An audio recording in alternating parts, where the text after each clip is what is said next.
Hi guys, आपका फिर से स्वागत है मेरे इस चैनल में।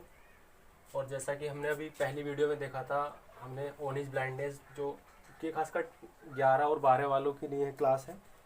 11वीं और 12वीं यूपी बोर्ड के लिए वैसे चारों क्लासेस चलेंगी और सभी सब्जेक्ट की चलेंगी, वो आपको मिलता रहेगा बीच में। मैं सोच रहा हूँ थोड़ा सिलेबस भी आपका कवर अप रहे, क्योंकि जैसा लॉकडाउन चल रहा है तो धीरे धीरे सिलेबस भी होता रहेगा।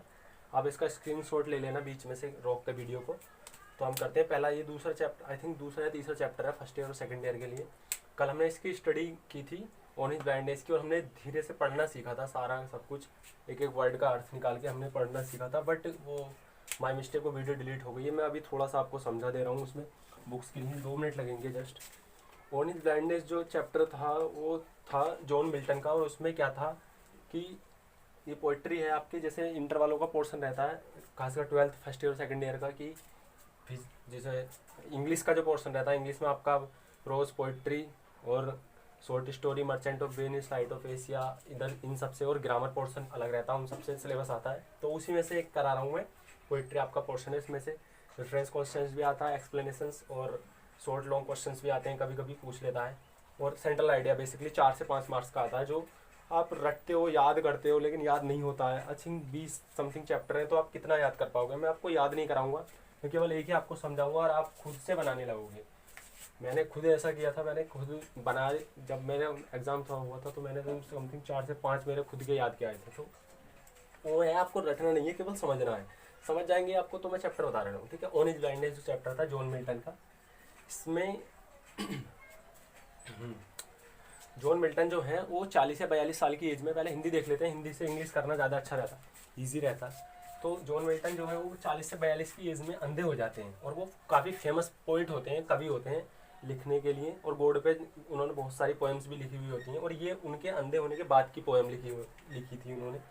तो वो सोचते हैं कि यार अब अगर मैं अंधा हो गया हूँ, तो वो भगवान को कोसते रहते हैं, उनसे कंप्लेन करते रहते हैं कि हे भगवान, तूने मेरे को अंधा कर दिया, अब मेरे पास केवल एक लिखने का टैलेंट था, वो भी मेरा जब तक मैं जिंदा रहूँगा तब तक मृत्यु तक रहेगा। तो वो कोसते रहते हैं। तो फिर अचानक से वो सोचते हैं, और सोचते सोचते उनके दिमाग में आता है कि क्या अब नहीं लिख सकता मैं अंधा ही तो हुआ हूँ, लेकिन मेरा टैलेंट तो मेरे अंदर अभी अंधा नहीं हुआ है, वो तो अभी भी जीवित है ना। तो वो सोच के इसको लिखते हैं। तो अब सेंट्रल आइडिया देख लेते हैं। सेंट्रल आइडिया से यहाँ सारा चैप्टर मिल जाएगा। देखो, अभी आप याद वाद नहीं करना। अच्छा, सेंट्रल आइडिया का मतलब क्या होता है? सेंट्रल आइडिया का मतलब ये होता है कि आपने जो लिखा, आपने जो चैप्टर पढ़ा, जैसे ऑन इज ब्लाइंडनेस था तो वो आपने चैप्टर पढ़ा, तो वो चैप्टर आपको कितना आता है। आई थिंक वो एग्जामिनर भी यही सोचता है। कुछ ट्रिक्स होती हैं, आप इस चैनल पे बने रहना, आपको हर एक सब्जेक्ट की कुछ बेसिक ट्रिक्स दूंगा, जिसके थ्रू अगर आप ज़्यादा स्टडी भी नहीं करना चाहोगे ना, तो भी आपका बहुत ज़्यादा सिलेबस हो जाएगा और बहुत ज़्यादा आप मार्क्स भी गेन कर सकते हो, क्योंकि कुछ तरीकों से ही आप गेन्स कर सकते हो, जैसा आजकल का टाइम है। तो वो बने रहना, आगे मिलती रहेंगी वीडियो हर सब्जेक्ट की। हाँ, तो देखते हैं सेंट्रल आइडिया। सेंट्रल आइडिया का मतलब होता है इस पूरे पोएम में क्या उन्होंने दर्शाया गया है पोइट के द्वारा, क्यों उन्होंने लिखा है, क्यों इसको मॉडिफाई किया है, क्यों इसके बारे में बताया गया है। तो वही सब कुछ हमको बहुत कम शब्दों में, समथिंग, ये तो मैंने काफ़ी बड़ा कर दिया, 2 से अगर 3 लाइनें भी आप लिख पाते हो तो फुल मार्क्स मिलते हैं। लेकिन हम तो बनाना, जितना बनाना चाहें उतना बना सकते हैं। तो मैंने लिख इसलिए लिया था कि ये बहुत टाइम लगता है फिर वीडियो एडिट वगैरह करने, एड बनाने वगैरह में, तो बड़ा हो जाता है तो फिर और दिक्कत आती है। तो उसने पहले ही लिख लिया था मैंने, ठीक। हाँ, अब देखते हैं। अब आप हिंदी समझ लेंगे ना तो ऑटोमेटिकली समझ में आ जाएगा। देखिए, सेंट्रल आइडिया हो गया, ठीक है। सबसे पहले तो अगर आप सेंट्रल आइडिया लिख रहे हो तो आपको ये मॉडिफाई करना होगा किसका लिख रहे हो। जैसे आपको ओन हिज ब्लाइंडनेस का लिखना, तो आपने लिख दिया ओन हिज ब्लाइंडनेस। सबसे पहले तो आप शुरुआत कर रहे हो ना, देखो शुरुआत उसी चीज़ से की जाती है। किसी का नाम रखा जाता है, किसी बेबी, जैसे कोई बेबी पैदा हुआ, बॉर्न है ना, तो उसका नाम लिखा जाता है। सबसे पहले उसका नामकरण करते हैं ना, उसके बाद ही तो उसको काम वगैरह आगे का सोचते हैं। तो पहले सबसे पहले शुरुआत उसी चीज़ से करते हैं, बेसिक से। तो हम सबसे पहले कुछ नहीं करेंगे। अगर आपको नहीं भी पता है कि हम क्या होता है सेंट्रल आइडिया, आप केवल फोकस करो। Own his blindness is a very famous poem of John Milton. इतना तो आप कर सकते हो, इसमें कुछ ज़्यादा बड़ा नहीं। क्या ओन हिज ब्लाइंडनेस यानी चैप्टर का नाम हो गया सबसे पहले। इज माने है, ए माने एक, वेरी माने बहुत, फेमस माने प्रसिद्ध, पोएम मतलब पोएम, ऑफ माने की जॉन मिल्टन की, जॉन मिल्टन की यानी जो राइटर है। तो एक लाइन तो हमने यहीं से बना दिया, इसका बेस बना दिया, ठीक है। एग्जामिनर को लगे कि हाँ बच्चा ने कुछ तो पढ़ा है। तो own is blindness is a very famous poem of John Milton. मुझे नहीं लगता ये बहुत ज़्यादा सिंपल है, ठीक है। हम सिंपल वे में ही पढ़ेंगे, किताबी लैंग्वेज में नहीं, ठीक। ही कंप्लेन ऑफ गॉड, देखो अब देखो ये तो हो गया ना कि own is blindness is a very famous poem of John Milton. ये एक ही वे रहेगा, सभी में काम करेगा। वो बस पहले आपको हिंदी पढ़नी होती है, मतलब कि पहले आपको पूरी स्टोरी पता हो तभी आप कर सकते हो, ठीक है। तो orange blind is a very famous poem of John Milton. John Milton की बहुत ही फेमस पोएम है। सिंपल है ना, हो गया याद। याद भी करने की जरूरत नहीं है, बेसिकली एक दो बार दोहरा लोगे, आपको समझना है, याद नहीं करना है, ठीक है। कुछ और भी कर सकते हो, आपकी अगर ट्रांसलेशन अच्छी है तो मैं करा दूंगा आपकी, कोई दिक्कत। हाँ, तो हम यहीं पर थे। Is a very famous poem, ठीक। ही कंप्लेन्स, आगे कह रहा है कि ही कंप्लेन्स, ही माने वह कंप्लेन। देखो कंप्लेन माने होता है किसी से शिकायत करना, और एस इसलिए लगा रखा है क्योंकि ये प्रेजेंट इंडेफिनिट का है, तो एस या ई एस लगाते हैं, वो समझाएंगे आपको, ठीक है। तो ही कंप्लेन्स, वह कंप्लेन करते हैं, ऑफ गॉड, ईश्वर से, इन दिस पोएम, इस पोएम में, बिकॉज माने क्योंकि, देखो सिंपल हो गया ना, कि ही कंप्लेन्स, वह कंप्लेन करते हैं, ऑफ गॉड, भगवान से, इन माने में, दिस माने इस पोएम मतलब पोएम में, बिकॉज माने क्योंकि, क्योंकि से हमने जोड़ेंगे आगे सेंटेंस बनाने के लिए हमने बिकॉज लिखा है, ठीक है। हिज लाइट, हिज माने उनकी, लाइट माने रोशनी या प्रकाश, लाइट माने प्रकाश होता है ना, अब उनकी रोशनी का मतलब उनकी आंखों की रोशनी से है, ठीक है। His light has been spent, has been देखो ये प्रेजेंट परफेक्ट का हो जाएगा ना, तो इसलिए मैंने लगाया कि हैज बीन गोन, जा चुकी है, इन अबाउट मतलब लगभग 40 ईयर्स मतलब 40 साल, ऑफ हिज एज उनकी उम्र के, मतलब उनकी उम्र के 40 साल में ही उनकी जो आंखों की रोशनी है वो जा चुकी है, इसीलिए वो कंप्लेन करते हैं, है ना। इसमें हमें यही तो बताना है, इस सेंट्रल आइडिया का मतलब यही तो है, इसमें निचोड़ क्या है इस पोएम का, ठीक। He want to help, he want to help, ये माने वे, वांट, देखो बह वे ये सब कुछ प्रोनाउंसिएशन के अकॉर्डिंग लगाते हैं हम। ये माने वे बांटवाने चाहते हैं, टू हेल्प मतलब सहायता करना, द गॉड मतलब ईश्वर की, बाय मतलब के द्वारा, राइटिंग मतलब लिखकर, पोएम्स पोएम लिखकर, वे भगवान की सहायता करना चाहते हैं पोएम लिखकर। बट लेकिन, नाउ माने अब, ही कांट, ही माने वे, कैन, देखो कांट का कैन नॉट, नहीं सकते, है ना।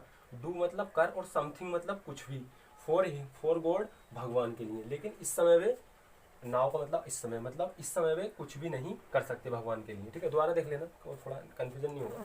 हिज लाइट हैज बीन गोन, उनकी रोशनी, हैज बीन मतलब हैज बीन गोन, जा चुकी है, इन माने में, अबाउट मतलब लगभग 40 ईयर्स 40 साल की, ऑफ हिज एज उनकी उम्र के। He want to help, he want to help चाहते हैं, टू हेल्प मतलब सहायता करनी, the god of, the god भगवान की, बाय राइटिंग मतलब लिखकर, पोएम्स पोएम लिखकर।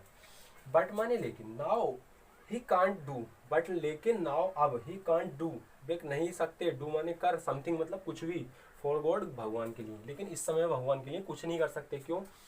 आफ्टर थिंकिंग ए लॉट, वो इसलिए नहीं कर सकते ना क्योंकि वो अंधे हो चुके हैं ना। After thinking a lot, after मतलब का बाद में, थिंकिंग मतलब सोचकर, ए लॉट मतलब लंबे समय तक, लॉट का मतलब भारी होता है, लेकिन यहाँ पे लंबे समय हो जाएगा। इंग्लिश बहुत साइलेंट लैंग्वेज होती है, बहुत ज़्यादा मीन्स निकालती है, तो आप जितना सीख जाओगे ना, बहुत चाहो तो इतना बड़ा बोर्ड है जैसे मैंने भरा ना, आपसे ज़्यादा भर सकते हो, तो वो मैं सब सिखा दूंगा, आप बने रहना। बहुत सारे फंडेज मिलेंगे आपको इस चीज़ के, बहुत, एक होती है स्मार्ट स्टडी, एक होती है हार्ड स्टडी, हमें स्मार्ट स्टडी करनी है, ना कि 24-24 घंटे वाली, ठीक है। After thinking a lot, after मतलब सोचकर, थिंकिंग ए लॉट लंबे समय, है ना।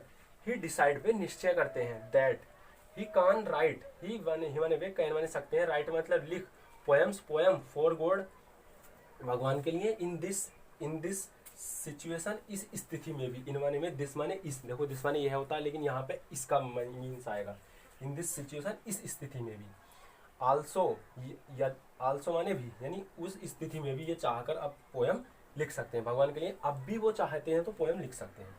इफ डेफिनेटली, यदि वास्तव में, देखो डेफिनेटली मतलब वास्तव में, वांट्स चाहते हैं, टू डू मतलब होता है करना, टू माने को, डू माने करना, समथिंग मतलब कुछ भी, फॉर गॉड भगवान के लिए, तो वो ये कह रहे हैं कि जरूरी नहीं है उनकी आंखों की रोशनी चली गई तो वो कुछ नहीं कर सकते, वो अगर भगवान के लिए कविता लिखना चाहते हैं तो अब भी लिख सकते हैं, और ये कविता उनके बाद की ही लिखी गई है, मतलब उनके आंखों की रोशनी जाने के बाद।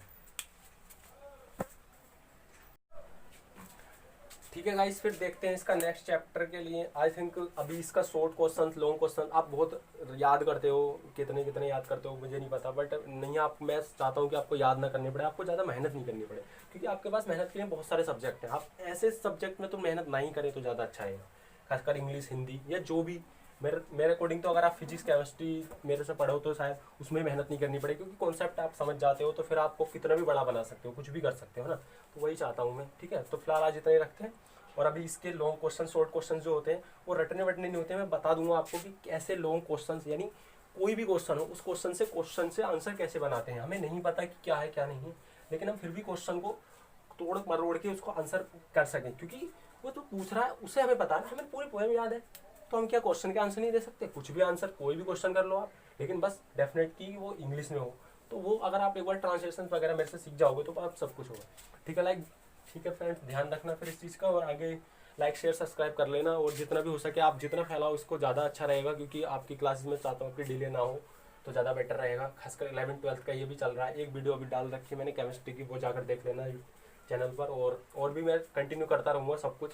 आप तो बस रिमाइंड करना, सब कुछ मिलेगा आपको। और मैं सोच रहा हूँ अब सिलेबस की वाइज चलता रहे, तो आप कोई, और हाँ 4-5 आप अपनी बुक्स कॉपी खरीद लेना, नोटबुक जिसे बोलते हैं, 5 से 6 नोटबुक। ठीक है, नोटबुक उसका ये फ़ायदा रहेगा कि आप जैसे एक इंग्लिश की बना ली, इंग्लिश लिखकर आपको जैसे भी ये लॉकडाउन के बाद जब भी आपका एग्जाम हो तो पहला चैप्टर डाल दिया, सेंट्रल आइडिया डाल दिया, उसके बाद जब आप खुद से लिख लोगे, दोहराओगे, तो ज़्यादा बेस्ट रहेगा और एकदम से याद आएगा। और ये जो मैंने अब तक कहानी बताई है, ये सब चीज़ें को रिलेट करेंगी, तो आप 1-2 बार अगर देख के भी चले जाओगे तो भी बहुत अच्छा गेन कर सकते हो। Thank you for watching.